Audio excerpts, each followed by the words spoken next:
സമയപരിമിതി കൊണ്ടാണ് നിലമ്പൂർ ആയിഷയുടെ പ്രസംഗത്തിന്റെ പൂർണ്ണമായ ഭാഗം ഈ ഘട്ടത്തിൽ സംപ്രേഷണം ചെയ്യാൻ സാധിക്കാത്തത്. മറ്റൊരു അവസരത്തിൽ പൂർണ്ണമായും നിലമ്പൂർ ആയിഷയുടെ പ്രസംഗം കേൾക്കാവുന്നതാണ്.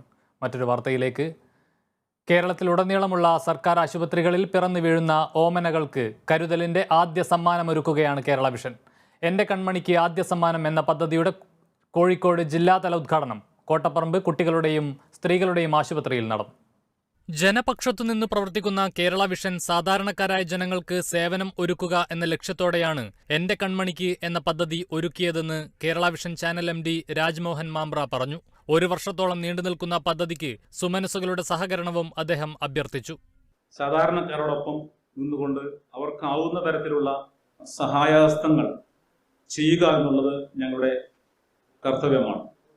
ഇതിന്റെ പശ്ചാത്തലത്തിലാണ് എൻ്റെ കൺമണിക്ക് ആദ്യ സമ്മാനം എന്ന ഈ പദ്ധതി കഴിഞ്ഞ ഡിസംബർ മാസം തുടക്കം കുറിച്ചത്. കേരളത്തിലെ 88ഓളം വരുന്ന സർക്കാർ ആശുപത്രികൾ ജനിച്ചു വീഴുന്ന നവജാത ശിശുക്കൾക്ക് ആദ്യ സമ്മാനം നൽകുക എന്നുള്ളതാണ് ഈ പദ്ധതിയുടെ ലക്ഷ്യം. നന്മയുടെ മനസ്സുള്ള ഒരുപാട് പേരെ ഞങ്ങൾക്ക് ആവശ്യമുണ്ട്. അങ്ങനെ ഉണ്ടെങ്കിൽ മാത്രമാണ് ഈ 1 ലക്ഷത്തോളം വീടുകളിലേക്ക്, സാധാരണക്കാരായ വീടുകളിലേക്ക് കേരള വിഷന്റെ ഈ കാരുണ്യ പദ്ധതി എത്തിക്കാനും സാധിക്കുകയുള്ളൂ. തുറമുഖ വകുപ്പ് മന്ത്രി അഹമ്മദ് ദേവർകോവിൽ ഉദ്ഘാടനം ചെയ്തു.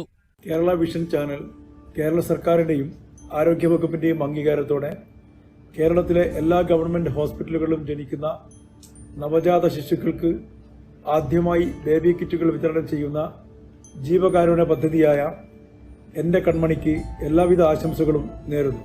ഗോകുലം ഗ്രൂപ്പ് ചെയർമാൻ ഗോകുലം ഗോപാലൻ ആദ്യ സമ്മാനം കൈമാറി.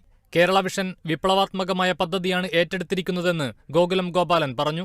ഈ പദ്ധതിക്ക് പിന്നിൽ പ്രവർത്തിക്കുന്ന എല്ലാവർക്കും അദ്ദേഹം ആശംസകളും നേർന്നു. പദ്ധതിക്കായി ഇനിയും സഹായങ്ങൾ നൽകുമെന്നും അദ്ദേഹം കൂട്ടിച്ചേർത്തു. എൻ്റെ കൺമണിക്ക് എന്ന ഈ പ്രോജക്റ്റ് മനസ്സിൽ കണ്ട് വായന രീതി കൊണ്ടുവരാൻ ശ്രമിച്ച കേരള വിഷന്റെ എല്ലാ പ്രവർത്തകന്മാർക്കും ഞാൻ അഭിനന്ദനങ്ങൾ അർപ്പിക്കുകയാണ്. എന്നെ സംബന്ധിച്ചിടത്തോളം ഞാനും എൻ്റെ സുഹൃത്തുക്കളും എല്ലാം തന്നെ ഇതിനുവേണ്ടി പരമാവധി സഹായങ്ങൾ ചെയ്യാൻ തയ്യാറാണ്. ചലച്ചിത്ര താരം മാമുക്കോയ മുഖ്യാതിഥിയായിരുന്നു. ജനിച്ചു വീണ കുഞ്ഞിന് ആദ്യം തന്നെ ഒരു സമ്മാനം നൽകാൻ തീരുമാനിച്ച കേരള വിഷന്റെ തീരുമാനം സ്വാഗതാർഹമാണെന്ന് മാമുക്കോയ പറഞ്ഞു. G-Tec group of institution chairman Mehroof Manaludi പദ്ധതി അവതരിപ്പിച്ചു. കേരളത്തിലെ എല്ലാ സർക്കാർ ആശുപത്രികളിലും ഈ പദ്ധതിയോടൊപ്പം ജിടെക് ഉണ്ടാകുമെന്ന് മെഹ്റൂഫ് മണലുടി പറഞ്ഞു. Corporation councillor SK Aboobacker, RMO doctor Divya, deputy superintendent Pramod Kumar PP, COA ജില്ലാ പ്രസിഡന്റ് അഫ്സൽ, COA ജില്ലാ സെക്രട്ടറി ഉണ്ണികൃഷ്ണൻ, സ്റ്റേറ്റ് കമ്മിറ്റി അംഗം Nisar Babu, Karadan lands chairman Karadan Sulaiman, K Moideen Koya, Abi Yeshura എന്നിവർ പങ്കെടുത്തു. Kerala vision news, Kozhikode.